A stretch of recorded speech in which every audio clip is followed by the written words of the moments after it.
Hey everyone, it's James Hester again, and today is March 17th, 2024, and this marks the 77th day that I have now been on the carnivore diet. I started on January 1st of this year. Quite a bit to talk about today, and pardon me, I've been fighting some seasonal allergies and my voice is about to go, but some confessions that I want to make. And over the last couple of weeks, I have had quite a roller coaster. I mean, there's been some stresses like everybody deals with, and like many of you, when I used to do it a lot more than I do now, but when you get stressed out, sometimes we tend to feed that and eat things that we're not supposed to, and things of that sort. At least that's how I've always dealt with stress. But I've got 4 teenage kids, and then sometimes there's problems at work, and there's just things that build up, and the last couple of weeks have been challenging. And as a result, well, not everybody in my family does the carnivore diet, so there's still lots of choices that I can make in this house that aren't good. There's Cheetos laying around, there's Doritos laying around, there's cookies and different cakes. My daughter was back from college this week for spring break, and she made several loaves of banana nut bread. That's one of her favorite things. So that was constantly laying around on the stove, and I might have a couple of times gone in there and just cut off just a really small slice of the banana nut bread. Where I'm trying to go with this is carbohydrates. They really are. They're an addiction, just like any other addiction out there. And anybody who's trying to get off of carbohydrates will tell you that it's just as hard as getting off, I'm just going to say, other drugs, because to me, carbohydrates are a drug. There's no such thing as an essential carbohydrate. We do not need them in our diet. Now, the big food companies will tell us that we do, and they will pay to have research done in their favor to tell you that we need those things.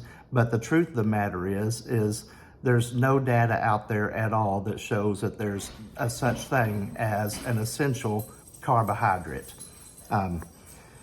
And they've done research, and they have hooked up monitors, and the pleasure sensors in the brain will light up just as much when someone's about to eat a bag of Doritos as when they're about to take a hit of heroin.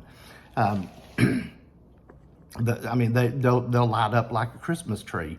And before they even eat their first Cheeto, they'll start to salivate. It's like Pavlov's dog, when he would ring the bell, and the dogs would already start to salivate before they even gave them the food, because they started associating the bell with the food. Well, we can hear the wrapper of the Dorito bag, and the sensors, the pleasure sensors in our brain will already start to light up, and we will start to salivate because we are getting ready for that treat. Anyway, I'm still 20 pounds lighter than I was January 1st. So things are going in a positive direction. I've been kicking myself a lot the last few weeks because of my slip-ups, but I'm going to try to give myself a little bit of slack, and as everybody should. I heard somebody the other day that was down on themselves. I was on one of these, a Facebook page for Carnivore, and there was someone who was really down on themselves because they had a slice of birthday cake at his little girl's birthday party. And he's like, I've completely fallen off the carnivore bandwagon. I had a slice of, no, have a piece of cake with your little girl on her birthday. There's nothing wrong with that. And you know what? Our slip-ups today, whenever we mess up and we have something that we shouldn't have, that would have been our crowning achievement whenever we were eating every day, the normal, the standard American diet. What they tell us is the normal food that we're supposed to be eating. And we all know too that this normal standard American diet, normal today is sick. I mean, everybody is sick in one way or another because of the trash that they push on us as real food. You know, we've got 40% of America is now obese, and with even children. I mean, it wasn't very long ago that it was rare. It was extremely rare to see a child that was obese, and now you see it every day. You know, over 40 million people in America now have diabetes. 50% of Americans now have cardiovascular disease. This is normal. This is what they consider normal. And this is what the normal standard American diet will give you. And there is just testimony after testimony, thousands upon thousands upon thousands of people who have reversed these things with a ketogenic lifestyle. And there's many versions of the ketogenic lifestyle, but any of them, whether it's just ketogenic or whether you crank that knob down a little farther on the carbohydrates and do a ketovore or all out carnivore, all of them are better than what we used to do with the standard American diet. What they tell us is the normal. I don't want to be normal anymore. I don't want to be sick anymore. Normal is sick. And so all we can do when we mess up, when we fall off and we eat something that's on the standard American diet once, is just get right back to our ketogenic lifestyle or our ketovore lifestyle or our carnivore lifestyle. And don't look at this as going on a diet either. We're not going on a diet. Diets fail. When you think about it, everybody who's on a diet, whether they've done Jenny Craig or Weight Watchers or, they're weighing their food, they're telling themselves how many ounces, they're measuring their portions, they're counting their calories, how many calories can I have in a, basically they're depriving themselves of food. And yes, you can do that for a while, and yes, you're going to lose some weight, but it's not sustainable over time. And that's why everybody that goes on a quote diet eventually stops that diet and they put everything right back on because they go right back to eating whatever they were doing before. I had somebody tell me one time that they did carnivore for a while and it didn't work for them. And said, really, what were you eating? And they're sitting there talking about all the foods that they ate on carnivore, and it was it was perfect. I said, well, how did that not work for you? And they said, well, I got down to the weight that I wanted to get down to. I got down to my perfect ideal weight.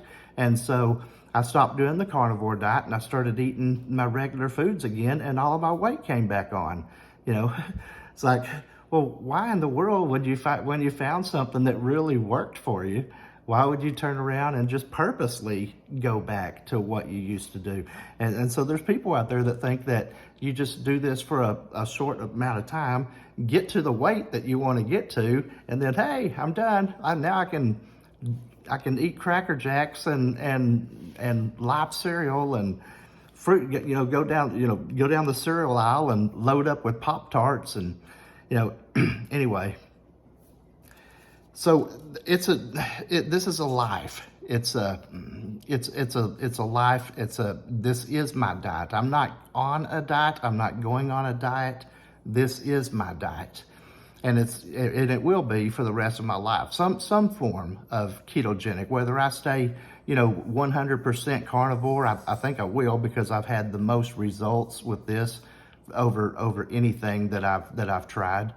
But, there is by far, huge success in people that do, any form of the ketogenic lifestyle. And the carnivore diet is just a subset of that. It's just a matter of, we're just people that wanted to dial that carbohydrate knob down a little further down.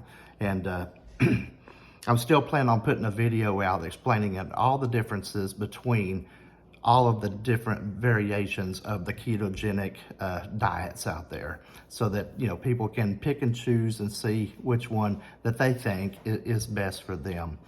So that's what I've got for today. And you know, thanks for tuning in. Thanks for following me on this journey.